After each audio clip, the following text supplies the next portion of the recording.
everybody. My name is Amelia Emberwing, and I am so excited to introduce you to filmmakers Daniel Goldhaber, Woo! Issa Mazzei, Woo! and stars Barbie Ferreira and Dacre Montgomery. Woo!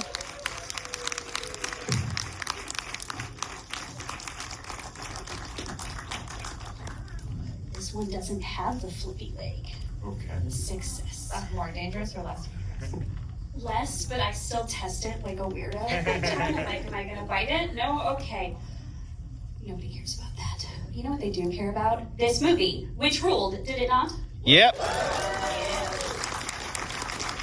So maybe one of my favorite aspects of this film is it's not a remake, it's not a rehash.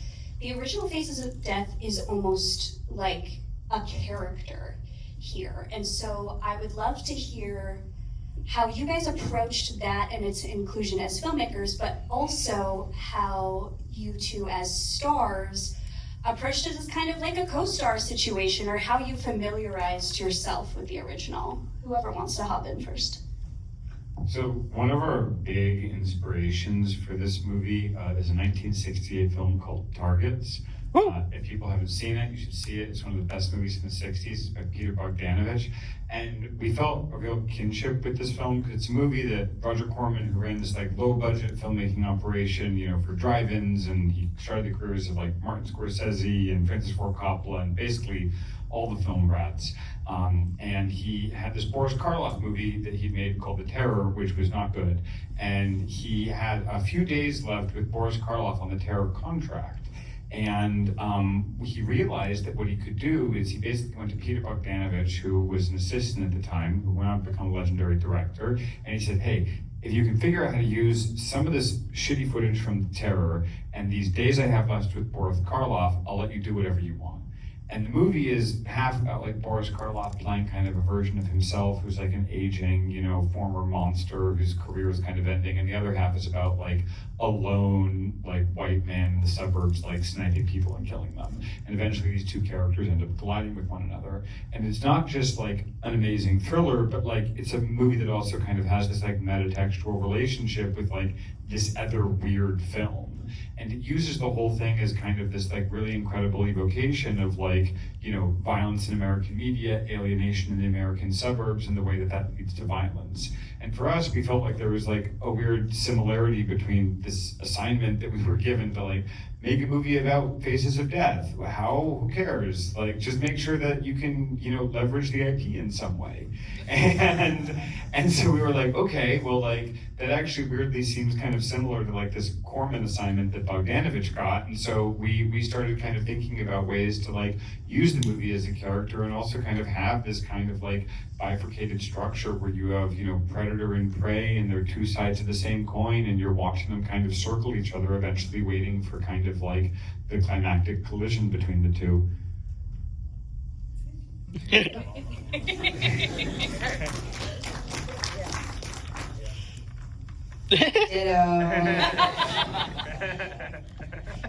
Dacre, Barbie, had you seen the original Faces of Death, or did you come into this and just wanted to be thrown in with whatever they wanted for you as filmmakers? When I got sent the script, I watched it, and because I wanted, it sounded really cool, like the concept of it. It was like a movie within a movie within a movie, and so when I watched it after I got sent the script, I was like, oh, gotcha. And I was the kind of girl who was like downloading stuff on LimeWire and watching like band movies, and I don't know why that one wasn't on my radar, but it just felt like a really smart take. I grew up on the internet. I feel like a lot of us have, and even if we didn't, we're still addicted to our phones most of the time. I mean, I even see my grandma scrolling, and so literally. So it just feels like it's just so relevant and felt like a really smart take on it, and also fun. Like, it was a fun movie. It was fun to make, and it felt smart and just like accessible to like anyone who is receptive to the messaging. Grandma Scrolling is the name of our next film. Just for everyone who's curious. Grandma scrolls, and then she goes on those Dropbox, like the drop ship, like things. She's getting scammed. I mean, come on.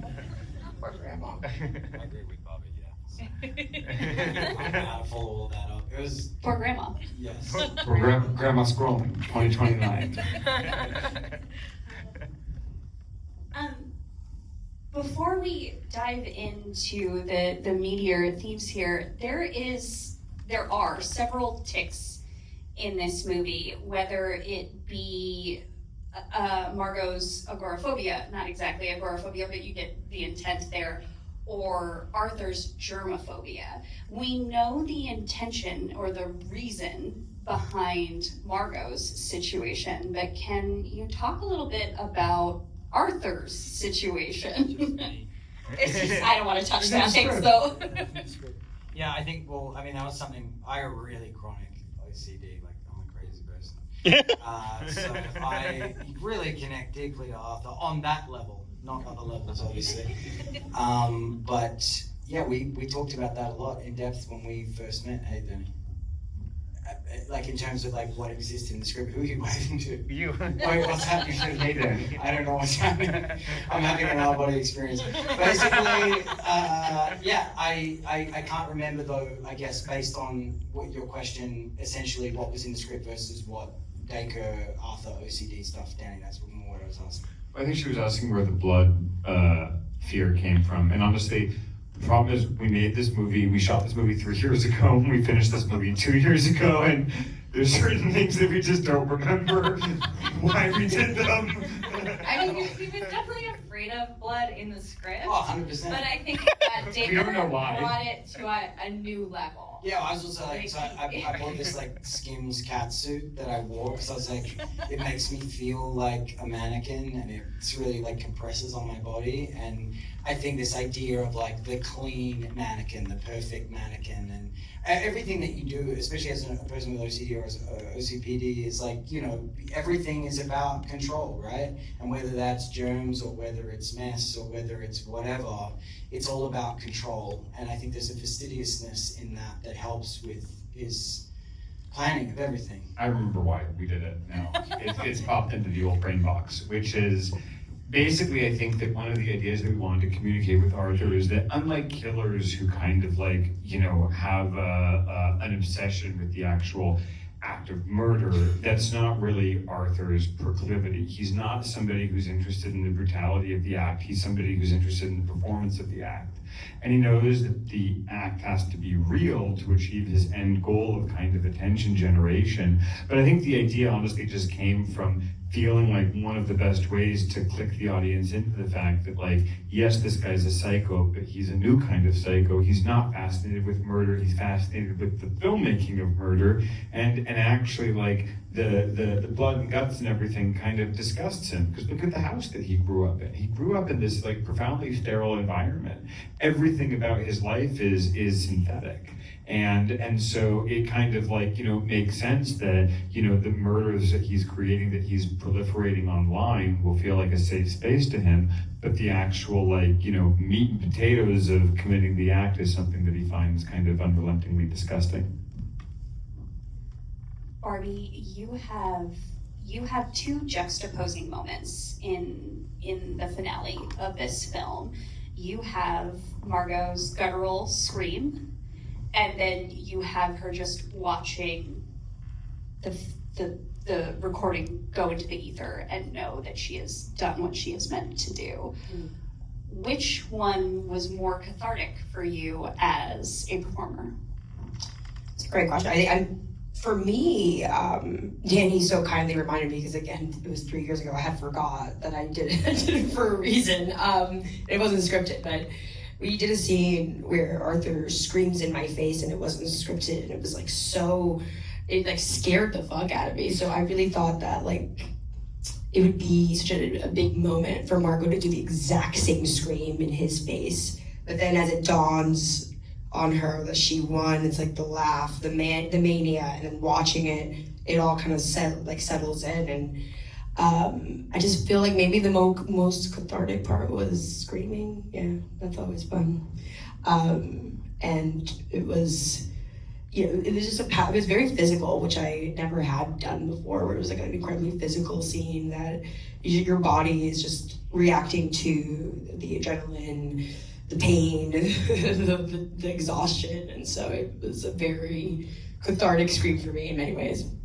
Who doesn't love a good scream? I mean, it's just really hard not to feel better after that. But Barbie lost her voice for like the next 2 weeks. It's my bit. It's my bit. I don't even need to scream to lose my voice. It's just my bit. I learned actually. I went to a speech person, and they taught me how to not lose my voice all the time. Being a scream queen, you gotta steam. You gotta steam every night. I didn't know this. I'm not like a singer or anything. So now I'm very in tune with my vocal cords, but it's not for the faint of heart.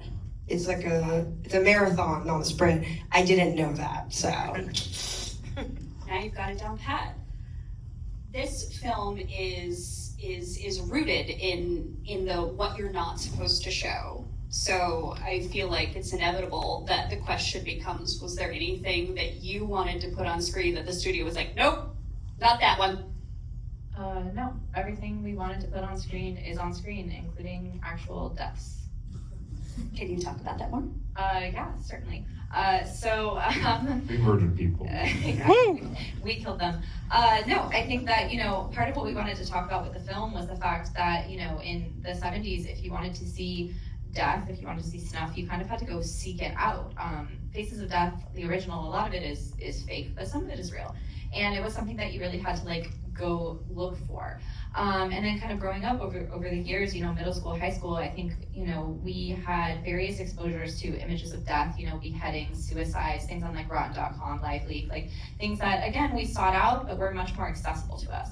And I think we kind of entered a period in the last several years where death is served to us on, social media without us even going to seek it out. You're just scrolling and you see your friend got engaged and then a graphic war crime and then an ad for a Casper mattress. And you're like, this is weird. And I think that for us, there was no way that we could make a Faces of Death movie and not put real death in it when I can pull out my phone and see a dead person in 2 milliseconds. It would be completely disingenuous to the modern experience. And if nothing else, we are modern filmmakers, who want to talk about the time in which we are existing. Amen.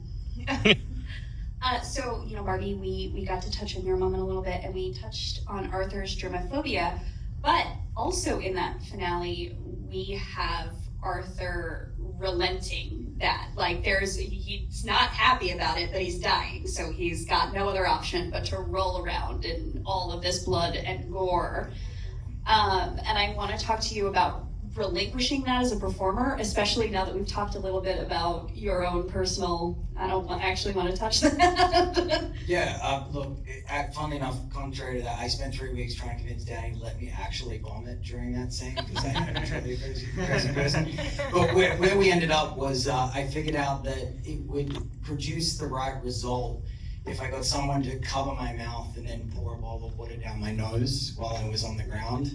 It would kind of choke me out the right way.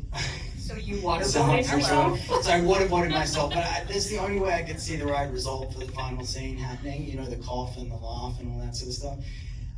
But I'm being a little flippant. But what I'm trying to say is that I think, contrary to my OCD in life, you guys, I don't want to hold back. I don't want to leave any stone unturned. And the thing I loved about that, and loved that it was all still in the film as you guys wanted it to be, is that it was super gory, it was super messy, it was very physical, and hats off to you having me rolling around, grabbing, pulling you, and then that plastic over your face, and not every performer that you are in a scene with wants to go crazy, and obviously you have to do everything in a safe way, and you just went nuts with it as well, and I was like, this is fucking epic, and that's all you want, just. And for me, that was right. Danny Lush scene. We shot all my stuff pretty much chronologically, and I think that was the last scene on the last day, maybe. Yeah. Or something. Anyway, so I felt like the journey to get there was great, and I felt like we were finally. It was like our face-off moment, and it was as it is on screen. It wasn't glamorous. We did the one after. We did. We did the one after. Oh really? Yeah. Oh shit. Yeah, but I think for me, one of the things that, in terms of this kind of performance for Arthur, is he's dead, he's defeated, but he's also kind of happier than we've ever seen him on some level. Is something I think about a lot. Is a lot of people that commit acts of mass violence kind of kill themselves at the end of it. And I find this really interesting because I think a lot, like it's like trying to understand like what is going through one of these people's minds. It's like, okay, if they're committing this act out of, you know, a desire for attention, wouldn't they want to kind of survive to understand the attention that they got? Like, and I think that there's this weird thing that, I'm totally projecting this onto people who commit these acts who then kill themselves, where I think that there's a feeling that that is their life's work that has actually like come to fruition and they've kind of accomplished what they believe, you know, okay, well, I've done this thing and I'm going to be known for it. And that's all I need is to be known, to be recognized, even if I've already passed. And I think that that was something that on some level, I think that we were trying to express with Arthur, where for him, it's like the fact that Margot has proved his point better than he ever could is actually something that for him is like the most satisfying possible conclusion to this, because like he feels like he will be known forever, and even more so because of the nature of how his murder has unfolded. And I think that we hope that that in itself kind of, again, gets people thinking about the nature of the attention economy culture that we've all bought into. So, not to flip this entire conversation on its head or anything, but I'm a firm believer that regardless of genre, every film, every Blu-ray, and this is dating me a little bit because Blu-rays don't even have extras anymore, regardless, every film should have a gag reel. And none of them do anymore. But in the most serious of projects, you often have unintentionally hilarious moments. And so I want to ask each of you, what was the funniest moment on set, whether it was a blooper in a scene or something backstage, whatever. I was trying to convince Danny to let me twerk in front of you. Saw a little bit of it. You started singing, and I got really into it that day. That was me trying to let loose a little bit. I got really tight hips, so I was really loosen it up. What were you saying that you had? We stick like a human thumb. Never mind. It was, to be honest, it was a very serious shoot, like for me in terms of like headspace. But I definitely think that was the day that I felt. And then, anyway, I was gonna have another story. I'm not gonna. I think I was gonna tell that story, which is that the thing that I think is funny is that Dacre is a very, very serious actor, and I would say on some level like method in the way that he brings himself to the role, but he's not one of these people who's like in character 24/7. Like, you know, he was shooting, he's Arthur, the camera stops rolling, he's back to being Dacre and back to his Australian accent. And the 6 months into the edit, I was scrubbing through a piece of footage, and for whatever reason I scrubbed back to like, I heard myself giving Dacre a note, and Dacre talks to me in, you know, his normal accent, and we go to shoot, and he's, I think, directing Neil and kind of Neil's death scene, and he kind of moves into his like Arthur directing voice. And I realized that voice sounded extremely familiar, and so I called Dacre and I go, Dacre, are you doing my voice when Arthur's directing people? And Dacre goes, did you just figure that out?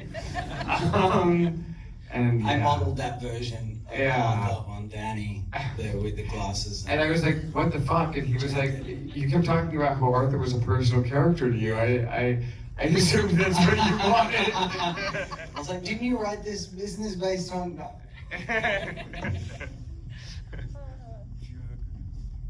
I mean, I just have a moment that I thought was funny, but in like a really kind of twisted way, which is that we were shooting in the neighborhood that Arthur's house is in. It's like this beautiful, like idyllic, kind of bizarre, like it kind of reminded me of Vivarium, if you guys have seen that. Just this perfect cookie cutter houses with like crystal clear blue sky, bright green lawn, and you know, kids riding their bike in the cul-de-sac. And we had kind of sectioned off this little section of it that we were shooting in. And at one point we had a delivery come of hyper realistic body parts, and I mean, these are like hyper realistic. They've got little freckles and, you know, like the teeny little hairs that are on your arm. Like, they are so realistic, and they're just in a pile in this front yard. And I remember just like standing there looking at it as this kid is like riding his bike in circles, like a block away. And I was just like, there's this scene is just like a metaphor for this entire movie. It just felt so perfect and really, really funny in a dark way. Yeah. Yeah, I was in my bloody outfit and the khakis and all walking around in this McMansion neighborhood in Louisiana, smoking a cigarette, and these kids, I don't know, they were just staring at me, obviously. It's a bloody woman walking around, smoking a cigarette in Louisiana. So yeah, that was really funny. It was a lot of the time. I was just walking around with like prosthetics on, just like, we're walking around. I would like play with my head a lot because that's fun. I'm still waiting on it as a gift, but that's okay, legendary. Yeah.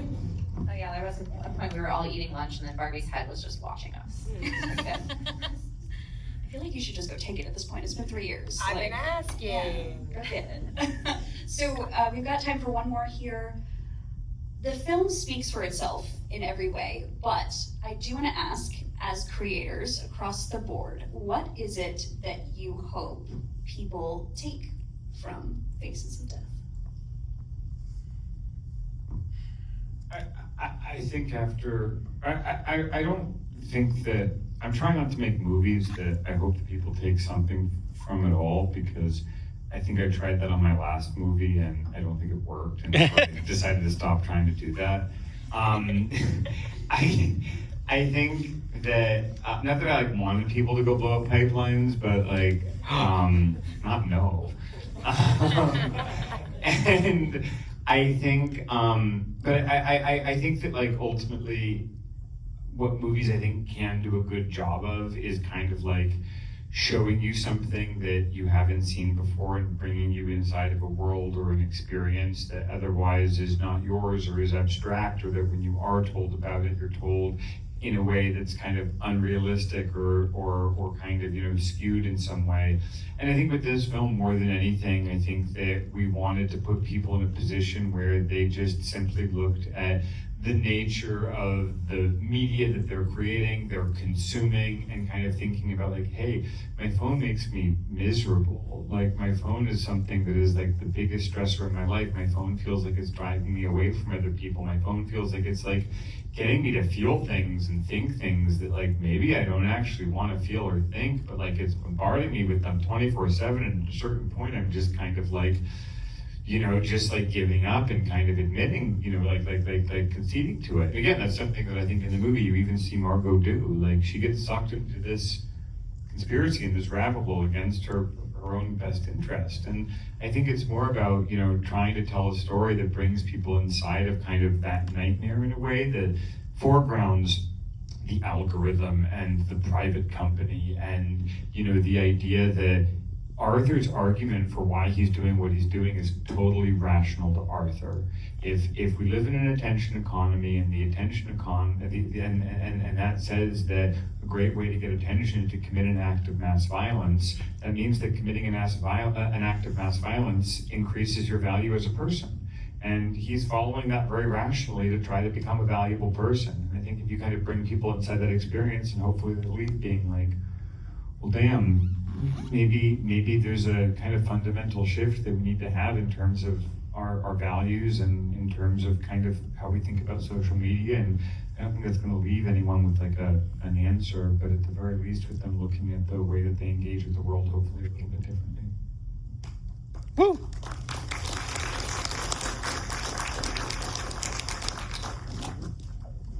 I hope more people use Reddit to solve crimes.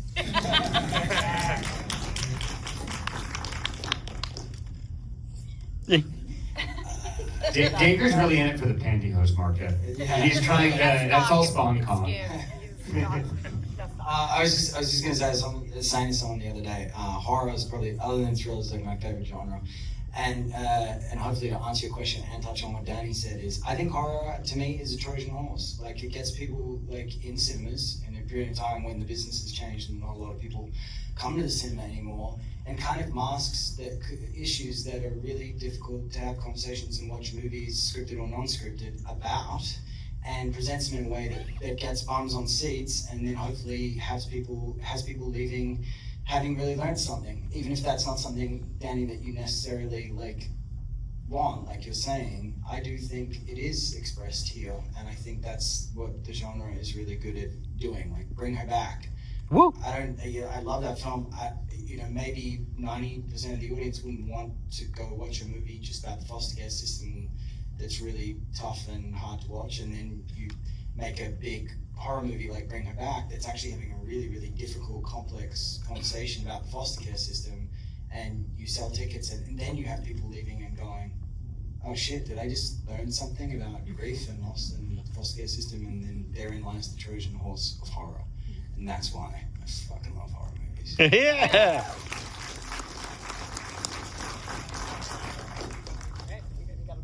Yeah, I saw Right, but she always gives such great answers. Yeah, I'm like, I blacked out. I meant no, it was you got an applause. He's like, did I do good? I'm like, come on now. Hello, you got the whole audience applauding. I hope that people, you know what I really find fun about this movie is that it's a contemporary film that feels honest and not like people, it wasn't written by outsiders. It feels like someone who lives, I feel like sometimes you can watch something that's trying to tackle social media and it feels, even if it's not like AI, you know, where you're like, does this person even live in this reality?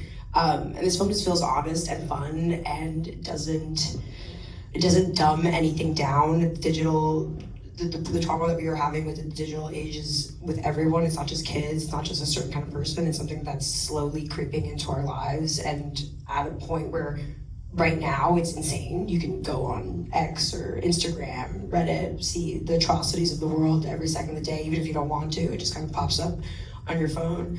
So I just hope people find it honest and like fun, and like it wasn't written by people who have no idea what they're talking about when it comes to social media, and kind of making it seem dumb and stupid, and like people who interact with the internet and technology are somehow lesser than or less intellectuals. It's like we all do it.